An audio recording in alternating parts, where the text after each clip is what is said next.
buenas tardes.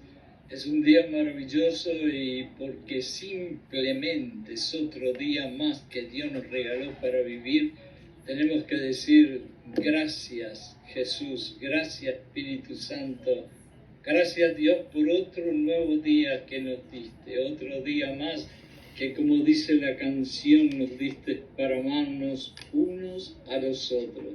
Es un placer estar con ustedes, que para mí son mi familia virtual, y hoy quiero hacer algo diferente. En vez de hacer un mensaje en el cual yo soy el que escribía el mensaje a través del Espíritu Santo que me guió, hoy me encantaría leer uno de los libros más maravillosos de la Biblia, que es Romanos.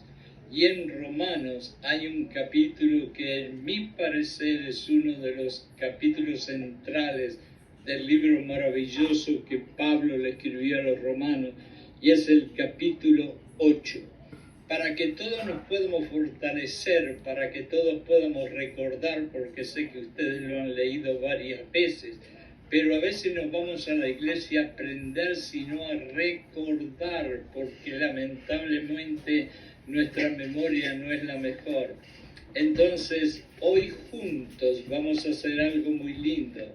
Vamos a leer y vamos a compartir el capítulo 8 del libro de Romanos, y a través de él vamos a tener nueva esperanza, nueva fuerza, nueva fe y sobre todo nuevas ilusiones en que Dios está con nosotros. Y si Dios está con nosotros, ¿quién puede estar en contra de nosotros? Dice en el capítulo 8, en el verso 1, pues tengo por cierto que las aflicciones del tiempo presente no son comparables con la gloria venidera que en nosotros ha de manifestarse. No importa qué lo que estemos pasando en este momento, y no voy a referirme a ningún dolor ni a ningún sufrimiento, sino que simplemente todos nosotros estamos pasando tribulaciones y dolores, unos más y unos menos, pero todo eso realmente no es comparable con la gloria que nos espera en el cielo, tranquilos, en paz y con una sonrisa con nuestro Señor Jesucristo. Dice en el 19, porque el anhelo ardiente de la creación es el aguardar la manifestación de los hijos de Dios. Tenemos que, sobre todas las cosas, tener dos cosas para poder cumplir esto. Tenemos que tener esperanza y tenemos que tener obediencia. Esas son las dos cosas para guardar las manifestaciones de los hijos de Dios que somos nosotros. Y dice en el 20, porque la creación, y recuérdense, la creación es no solamente las cosas visibles, sino las invisibles. La creación fue sujeta a vanidad, no por su propia voluntad, no es la voluntad de Dios el ser vanidoso, sino por causa del que la sujetó en esperanza. Y el que la sujetó en esperanza fue Jesucristo, ayudado por el Espíritu Santo y Dios. Pero esa vanidad no es una vanidad humana, es una vanidad de haber hecho algo maravilloso para que nosotros podamos gozar esa obra maravillosa que es la creación de nuestro Dios. Dice en el 21, porque también la creación misma será libertada de la esclavitud de corrupción a la libertad gloriosa de los hijos de Dios. Cuando está hablando de la esclavitud de corrupción, no está hablando de aquellos judíos que fueron esclavos en Egipto. Está hablando de la corrupción, está hablando de la esclavitud que me tiene encadenado cuando voy al bar y me tomo 2 botellas de whisky. Estoy encadenado cuando estoy haciendo algo lujurioso que no quiero mostrar a nadie, pero me tiene atado al pecado. Es cuando estamos haciendo cosas pecaminosas, cuando estamos esclavizados y en cadena. Y dice que de esas cadenas vamos a ser liberados para que tengamos una libertad gloriosa en los hijos de Dios. ¿Cuántos de ustedes como yo tuvimos épocas en que estamos llenos de cadenas, de diferentes vicios y cosas feas y pecaminosas? Y cuando vinimos a Jesucristo de una forma milagrosa, hemos podido romper las cadenas y ahora estar felices y contentos con Jesucristo a nuestro lado. En el 22 dice, porque sabemos que toda la creación gime a una, y a una está con dolores de parto todavía hasta ahora. Estamos hablando de que porque sabemos que toda la creación gime a una, es que realmente no hay una sola persona en este mundo, y estoy incluyendo inclusive a muchísimos niños, que no tenga algún problema, que no tenga algún sufrimiento, que no tenga ningún dolor, que no tenga ninguna preocupación. Todos tenemos alguna cosita y gemimos, es decir, nos quejamos a una todos juntos, como si fueran dolores de parto, que son los peores dolores que yo creo que pueden existir. Pero sin embargo, Dios está con nosotros.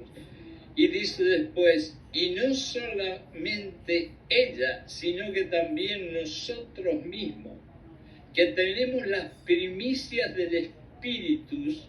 Fíjense, tenemos las primicias del Espíritu. Cuando Jesucristo se fue a ir, dijo perfectamente, no se preocupen, no empiecen a llorar, no empiecen a asustarse, porque yo me voy, pero mi hermano, el Espíritu Santo, va a quedar con ustedes. Así que nosotros somos los primeros que tenemos el Espíritu. Y esto fue dicho hace 2000 años atrás, y aún hoy en día nosotros somos los primeros en tener el Espíritu, aunque les parezca mentira. Nosotros también gemimos dentro de nosotros mismos. No importa que nosotros tengamos el Espíritu Santo dentro de nosotros, somos todavía seres humanos, no tenemos alitas, somos seres humanos de carne y hueso, y van a haber momentos en que vamos a sentir gemidos dentro de nosotros.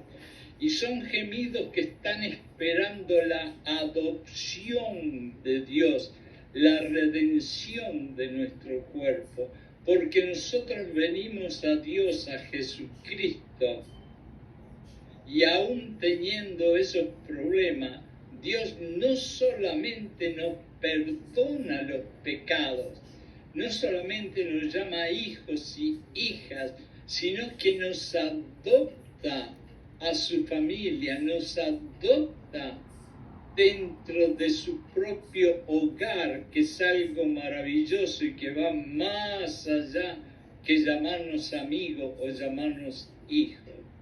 Y dice en el 24, y esta es la parte más linda que yo creo que hay en el capítulo 8, porque en esperanza somos salvos, pero la esperanza que se ve ya no es esperanza, porque si vemos lo que es la esperanza que esperamos, ¿para qué la vamos a esperar?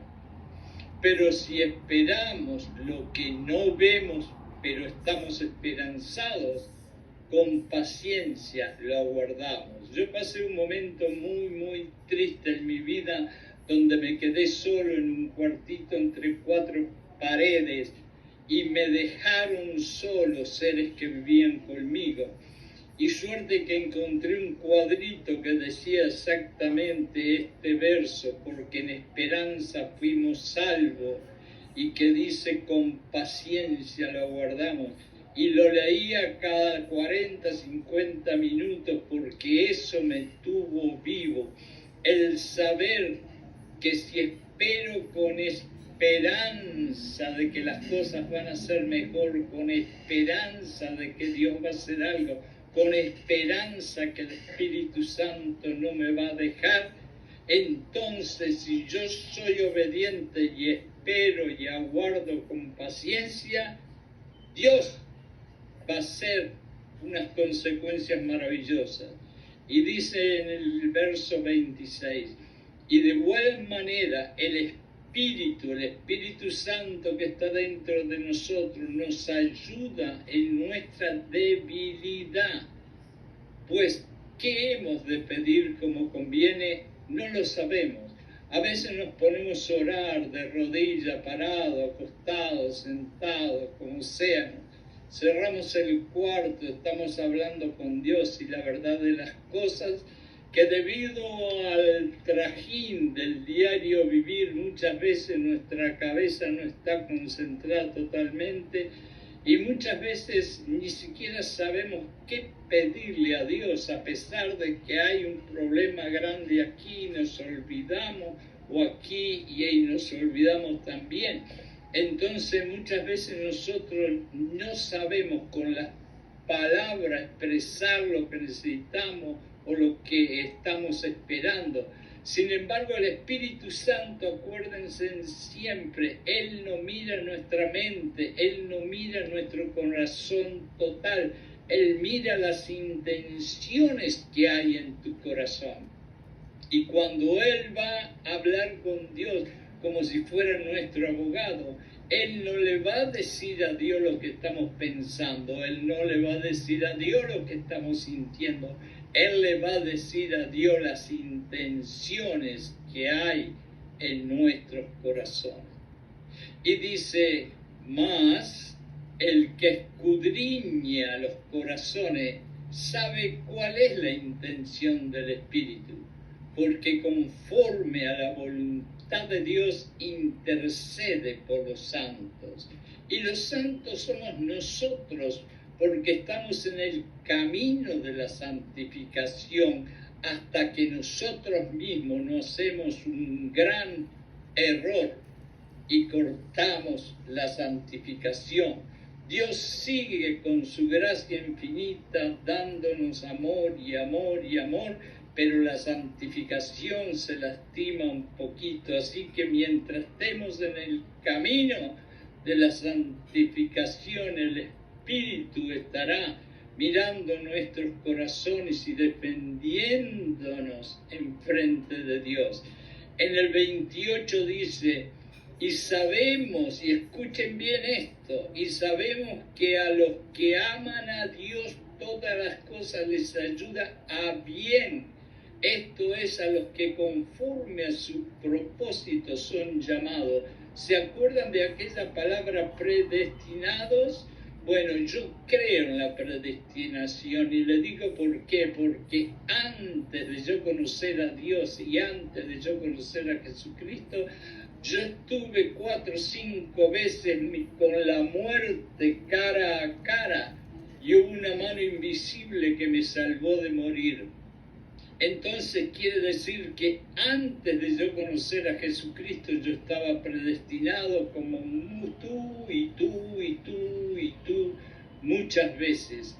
Así que, de acuerdo a aquellos que con el propósito de Dios son llamados, porque a los que antes conoció, escuchen esto porque parece un trabalengua, porque a los que antes conoció también los predestinó para que fuesen hechos conforme a la imagen de su Hijo, para que Él sea el primogénito entre muchos hermanos.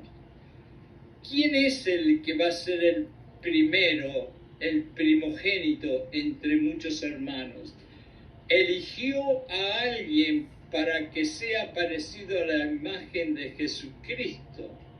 Y entonces Él será el primogénito entre muchos hermanos. Yo creo que esa persona a quien Dios encontró y buscó y eligió para seguir a su Hijo en su imagen, va a ser el primogénito entre muchas otras personas. ¿Y sabe por qué? Porque esa persona que va a ser realmente justificada y salvada y va a empezar el camino de la santificación, no se va a quedar solamente con la bendición de Dios, sino que la va a distribuir entre otras personas, evangelizar, como se dice, y él será el primogénito que llevará a muchos otros a la cruz de Jesucristo. Y en el 30 dice, y a los que predestinó, a estos también llamó. Esto es lo que yo les dije anteriormente. Y a los que llamó, a estos también justificó, de justicia, de justos. Y a los que justificó, es decir, a los que hizo justo, a estos también glorificó. Así que aquellos que fueron predestinados terminaron en ser justos, y aquellos que terminaron en ser justos van a ser o fueron o serán glorificados por Dios. Entonces en el 31 dice, ¿qué pues diremos de todo esto? Si Dios es por nosotros y con nosotros, ¿quién puede estar contra nosotros? Déjenme leerlo otra vez. Si Dios está conmigo, ¿quién puede estar en contra mío? El sistema planetario es algo monstruosamente grande. Hay un sol súper gigante que es como 1000 veces más grande que la Tierra. Y alrededor del sol hay como 7, 8 planetas que están dando vueltas y son mucho más grandes que la Tierra. Imagínense en una masa de tierra, de gases, de piedras gigantes, y todos ellos están rodando alrededor del sol y no están colgando con una piolita o con una cuerda o con una cadena, sino que están libres allá en el espacio flotando. Y a la misma hora y a la misma velocidad dan vuelta y dan vuelta y dan vuelta esas cosas grandotas. Y todo eso es porque Dios los hizo y los hace hacer vuelta perfectamente. Entonces, si ese poder tan impresionante está en Dios y Dios está conmigo, por favor, ¿quién puede estar en contra mío? Y en el 32 dice, el que no escatimó, y este es Dios, ni a su propio Hijo Jesucristo, sino que lo entregó por todos nosotros, ¿cómo no nos dará también con él todas las cosas? Tú sos padre, tú sos madre. ¿Tú darías a tu hijo para que lo crucifiquen en una cruz sangrando, para que salve a otros que inclusive ni siquiera le han agradecido las cosas buenas que hizo? No creo. Sin embargo, Dios a su propio Hijo, que quería con todo su corazón, lo mandó a morir sangrando en una cruz para salvarte a ti, para salvarte a ti, para salvarte a ti y a este super pecador que soy yo. Entonces, el que no escatimó ni a su propio Hijo, sino que lo entregó para que todos nosotros fuéramos salvos, ¿cómo no nos dará también con él todas las cosas que nosotros le pidamos? Y en el 33 dice, ¿quién acusará a los escogidos de Dios? Dios es el que justifica. ¿Quién es el que condenará?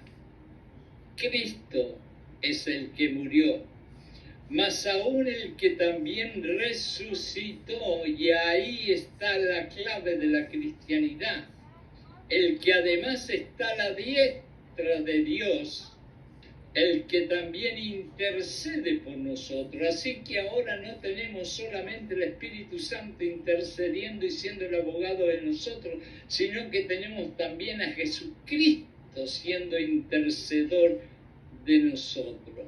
Entonces la pregunta que viene es la pregunta más grande que alguien se puede hacer, inclusive si no es creyente y si es ateo. Y la pregunta es, ¿quién nos puede separar del amor de Jesucristo?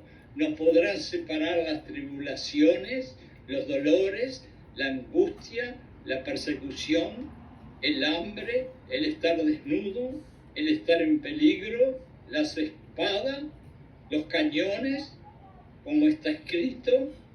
Por causa de ti somos muertos todo el tiempo, somos contados como ovejas para el matadero, porque en cierta forma todos nosotros los cristianos, con el corazón de bondad, con el corazón de gracia, con el corazón de amor, con el corazón de perdón, nosotros parecemos muertos en este mundo que continuamente se están matando uno a los otros con millones de ametralladoras y cañones. Nosotros parecemos débiles. Somos nosotros los cristianos contados como ovejas para el matadero, porque nos consideran como las ovejas, que son los animalitos más tontos que hay, por la pasividad que tenemos, pero no tienen idea el poder de las oraciones que tenemos nosotros. Y en el 37 dice, antes en todas esas cosas somos más que vencedores por medio de aquel que nos amó, y ese es Jesucristo. Por lo cual estoy seguro de que ni la muerte, ni la vida, ni ángeles, ni principados, ni potestades, ni lo presente, ni lo que va a venir, ni lo alto, ni lo profundo, ni ninguna otra cosa creada nos podrá separar del amor de Dios que está en Cristo Jesús, nuestro Señor. Hermanos y hermanas, este es Romanos capítulo 8, y yo lo he tratado de decir lo más rápido posible, pero sé que algunas palabritas se le han quedado dentro de ustedes. Nunca se olviden, si Dios está contigo, ¿quién puede estar en contra tuyo? Nadie.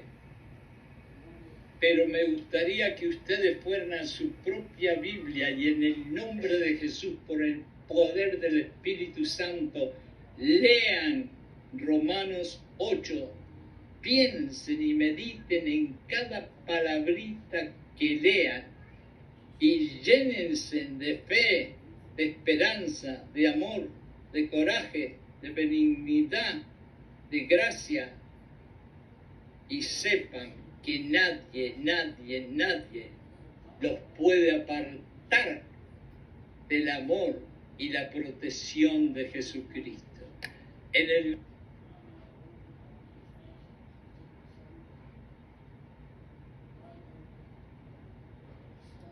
Repártalo, entréguenlo, que lo que ustedes necesitan es una moneda gigante de amor, de misericordia, de compasión, de fe, de esperanza en el corazón. Esa es la moneda que nosotros precisamos. En resumen, Jesucristo habló sobre el dinero, muchísimo, más que yo, porque no tengo nada, para transmitir principios espirituales y morales, y para advertir sobre los peligros de la avaricia. Y vuelvo a repetir, la palabra avaricia la ha dicho como 20 veces, y Jesucristo creo que lo usó como 100 veces. La avaricia, lo que mata al hombre, decía mi abuelo, y tenía razón.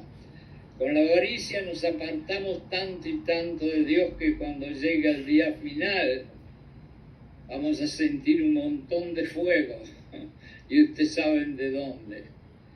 En un resumen, Jesucristo habló sobre el dinero para transmitir principios espirituales y morales. Él usó Él usó el dinero porque él entendió enseguida, por ser el más inteligente del mundo, que los seres humanos están más preocupados por el dinero que por ninguna otra cosa, como les dije al principio, que la Asociación de Psicología había descubierto en diferentes cuestionarios. Y él lo supo desde el principio, no tuvo que estudiar ni hacer cuestionarios. Y entonces lo usaba el dinero como algo para atraer a la gente a la luz y que la gente entendiera que las cosas espirituales, que el amor, que la esperanza, que la fe, que la compasión, que la amistad, son más importantes que todo el oro y toda la plata del mundo. El objetivo de Jesucristo no era resaltar la importancia del dinero en sí mismo, sino guiar a las personas hacia una vida centrada, que fuera centrada en valores espirituales y relacionados con significativa finalidad. Es decir, él sí entender que el dinero y la acumulación de dinero por avaricia y envidia no los iba a llevar a tener valores espirituales y positivos y significativos. Tener algo significativo significa tener paz, felicidad, y con el dinero y ese amor al dinero de querer tener más y más, no vas a encontrar la felicidad. Y te lo digo por experiencia. Este pelito es blanco, he caminado mucho, he estado varias veces cara a cara con la muerte, he andado por muchos países, he conocido gente muy, muy pobre y muy, muy rica, y sé lo que te estoy diciendo. Ahora, ¿qué dice la Biblia del dinero? Hemos visto qué es el dinero, hemos visto qué dice Jesucristo del dinero, ahora vamos a ver qué dice la Biblia del dinero. La Biblia aborda el tema del dinero en varios pasajes a lo largo de sus libros. Aunque no hay una única perspectiva uniforme, porque no hay, sobre el dinero, existen sí diferentes enseñanzas y principios que se relacionan con el manejo y el significado del dinero en la vida de las personas. No directamente la Biblia habla del dinero en muchas partes, pero sí nos damos cuenta, por los valores morales, éticos y las virtudes que la Biblia nos transmite, cómo nosotros tenemos que administrar, mirar y ver al dinero. Y algunos de los pasajes de la Biblia que son temas claves relacionados con el dinero son estas que les voy a leer. Les voy a leer primero lo que incluye la Biblia, la avaricia y el materialismo. La Biblia advierte otra vez sobre la avaricia y el amor, como lo hizo Jesucristo sobre el dinero. En primera de Timoteo 6:10 se menciona lo que voy a repetir por segunda vez porque creo que por repetición se puede aprender. Vamos a aprender juntos esto que dice: porque el amor al dinero es la raíz de toda clase de males. Entonces, otra de las cosas que dice la Biblia es la confianza en Dios. La Biblia enfatiza que la confianza en Dios debe ser mayor que la confianza en las riquezas materiales. En otras palabras, yo tengo 500 millones de dólares en el banco, entonces mi pensamiento es: ¿y para qué quiero a Dios? Yo no preciso a Dios, tengo 500 millones de dólares, puedo hacer lo que quiero en este mundo. Y en 3 días el banco da quiebra, el gobierno se viene abajo porque hubo un golpe de Estado. y los 500 millones te dan un papelito que te dice en 90 años te vamos a pagar los 500 millones. Por lo tanto, es mucho mejor tener un corazón, un alma, un espíritu y una mente que están fundados firme y fuertemente en el corazón de nuestro Señor Jesucristo. Proverbios 3, 5, 6 insta a confiar en Dios en lugar de depender de nuestra propia comprensión. Todos conocemos Proverbios 3, 5, 6. Confía en Dios con todo tu corazón y no te apoyes en tu propio entendimiento. ¿Y por qué? Porque como yo les digo siempre, nosotros trabajamos con dos dimensiones. Nosotros conocemos el pasado y conocemos el presente, pero Dios trabaja con tres dimensiones. Él conoce el pasado, Él conoce el presente y Él conoce el futuro, que nosotros no tenemos idea. Y entonces aquí la Biblia nos insta a confiar en Dios para las necesidades del pasado. Yo estaba mirando los pajaritos y sobre todo los gorriones que andan en las ciudades. Y en las ciudades no hay mucho desperdicio, ni muchos árboles, ni nada. Sin embargo, todos los santos días ellos tienen comida. Yo no sé cómo hacen, pero todos los días encuentran alguna cosita chiquita para comer y viven y viven y viven años. Así que cuánto más nosotros, si confiamos en Dios y no en el dinero. Jesús habla sobre buscar primero el reino de Dios en Mateo 6:33. ¿Por qué? Porque allí Él nos afirma que Dios sabe cuáles son nuestras necesidades y las tendremos sin tener avaricia por el dinero. Otra de las cosas, la generosidad y compartir, que lo repito una vez y otra vez. ¿Por qué? Porque para eso está hecho el dinero, para compartirse. En 2 de Corintios 9, 6, 7 dice: cada uno dé como está propuesto en su corazón, no de mala gana ni por obligación, porque Dios ama al dador alegre. Aquella señora en la Biblia que puso el equivalente quizás de 20 centavos, dio más que aquel que dio 500 o 1000 dólares. ¿Por qué? Porque lo dio de corazón. Cada uno dé de acuerdo a lo que siente en el corazón. Hay otra de las cosas que la Biblia dice: el dinero es trabajo y diligencia.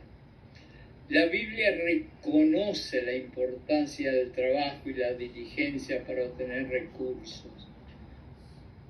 Puedo hacer una historia muy larga de mi padre cuando tenía un negocio y se fundió y tuvo que ir a trabajar a un lugar donde pobrecito trabajaba más que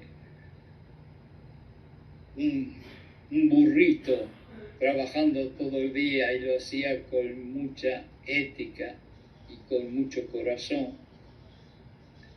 Pero el trabajo y la diligencia hecha pensando que lo hacemos para Dios vale más que mucho dinero que nos ponen en el bolsillo por algo que no hicimos y que está mal hecho.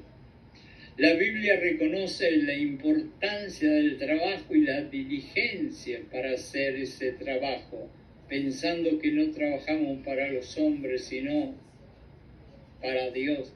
En Proverbios 10:4 se establece que la mano negligente empobrece, pero la mano del diligente se enriquece. Y cuando digo enriquece, no quiere decir que hace millones y millones o billones de dólares. El hombre trabajador que trabaja de carpintero, de mecánico, de pintor, de ingeniero, de lo que sea, y lo hace con honestidad, es alguien que está trabajando, es alguien que es diligente y se está enriqueciendo porque está ganando lo que más o menos tiene que ganar para vivir una vida feliz con su familia. Y viviendo una vida feliz con tu familia vale más que todo el oro y toda la plata del mundo. Otra de las cosas que dice la Biblia es la administración sabia. La Biblia nos enseña la importancia de administrar sabiamente los recursos financieros. En la parábola de los talentos, que todos ustedes lo conocen porque leen la Biblia más que yo, en Mateo 25 del 14 al 30, Jesús habla sobre los administradores de las monedas que Él le dio. Otra de las cosas que la Biblia nos habla y nos dice que tengamos cuidado con las deudas y los préstamos. La Biblia nos advierte sobre el peligro de las deudas, aunque le parezca mentira, aunque no habían credit card, tarjetas de crédito en aquellos tiempos. Y nos exhorta a la sabiduría de no tomar préstamos. A veces es preferible pasarse tomando una sopita y un vaso de leche antes que pedir para poder tener una comida abundante. En Proverbios 22:7 se dice: el rico se enseñorea de los pobres, prácticamente se ríe de los pobres, y el que toma prestado es siervo del que presta. El rico se hace rico por prestarle a los pobres, pobrecitos que necesitan, pero el que pide prestado, que es el pobre, se hace siervo automático del que le presta. Por eso a veces pasar un poquito de necesidad es mejor que pedir prestado. Ahora, último es honrar a Dios con las finanzas. La Biblia también habla sobre honrar a Dios con nuestras finanzas y darle el lugar correcto. En Malaquías 3:10 dice, se menciona el concepto de ofrendas y diezmos como una manera de honrar a Dios. Y vamos a pensar algo. ¿De dónde viene el dinero? El dinero no viene del jefe o el capataz o el dueño de la fábrica donde trabajamos. El dinero no viene del bancario que nos da cierta cantidad de dinero. El dinero viene de Dios. Y Dios pide que le des un pedacito de lo que Él te da. Es importante destacar que la interpretación y aplicación de estos pasajes pueden variar según las creencias y las culturas religiosas. Eso no hay cuestión, que es así. Algunas denominaciones y algunas tradiciones pueden tener diferentes ideas acerca de ofrecer dinero a Dios, porque muchas veces son problemas culturales que son difíciles de cambiar. Pero la verdad es que de todo ese dinero que Dios te da, ya sean 5 pesos o 1000 pesos, viene de Dios. Y un pedacito, aunque sea un pedacito chiquito, tú se lo puedes dar a Él. Ahora, el dinero demuestra nuestra disciplina, y es verdad. El dinero es un concepto que está intrínsecamente ligado a nuestra disciplina y comportamiento. Y en el contexto de la economía y la finanza, el dinero actúa como una herramienta fundamental que facilita el intercambio de bienes y servicios en una sociedad. Sin embargo, y acá le pongo una coma, más allá de su función como medio de intercambio, que es lo que es el dinero, el dinero también refleja y muestra nuestros hábitos, nuestras actitudes y nuestras decisiones. De acuerdo a cómo nosotros administramos, gastamos nuestro dinero, va a decir mucho de lo que hay en nuestro corazón, en nuestra alma y en nuestra mente. Nuestra disciplina se relaciona en cómo manejamos, gastamos, invertimos y hasta ahorramos nuestro dinero. Nuestras elecciones financieras están arraigadas en nuestras creencias, valores y objetivos personales. Y si nosotros somos personas avarientas, las creencias, los valores y los objetivos personales van a ser muy diferentes de aquellos que andan caminando en la luz con nuestro Señor Jesucristo. En resumen, vamos a ver si terminamos. El dinero es más que simplemente un medio de intercambio. Es un reflejo de nuestras decisiones y valores. Es un reflejo de nuestra disciplina financiera que desempeña un papel crucial en cómo nosotros gestionamos y utilizamos el dinero para lograr nuestros objetivos y asegurar que nuestro bienestar financiero a lo largo del tiempo. Podemos hacer otro pequeño comentario que es qué hacer con nuestro dinero como cristianos. Pero realmente me va a llevar mucho tiempo el poder hablar de esto y realmente prefiero cortar por aquí el mensaje para que no se haya muy largo. Pero las cosas que tenemos que hacer nosotros los cristianos es evitar buscar deudas, tratar de ahorrar un poquito o lo que podamos, tratar de ser generosos y repartir con otros que necesitan más que nosotros. Si vamos a hacer alguna inversión, ya sea en un negocio, ya sea en lo que sea, vamos a tratar de ser éticos, es decir, de tener morales y buenos criterios de virtudes. Vamos a evitar la avaricia. Número 1, eso es una planta que hay que cortarla con un serrucho, con un cuchillo, con lo que sea. Todo lo que sea avaricia hay que cortarlo ya, en este mismo momento, porque la avaricia nos va a llevar a alejarnos de Dios y no vale la pena. Nada en el mundo vale la pena. Tenemos que buscar sabiduría y eso es quizás por acercarnos a hombres o mujeres que son mujeres y hombres sabios. Tenemos que trabajar con excelencia y hacerlo así porque trabajamos para Dios, no para los hombres.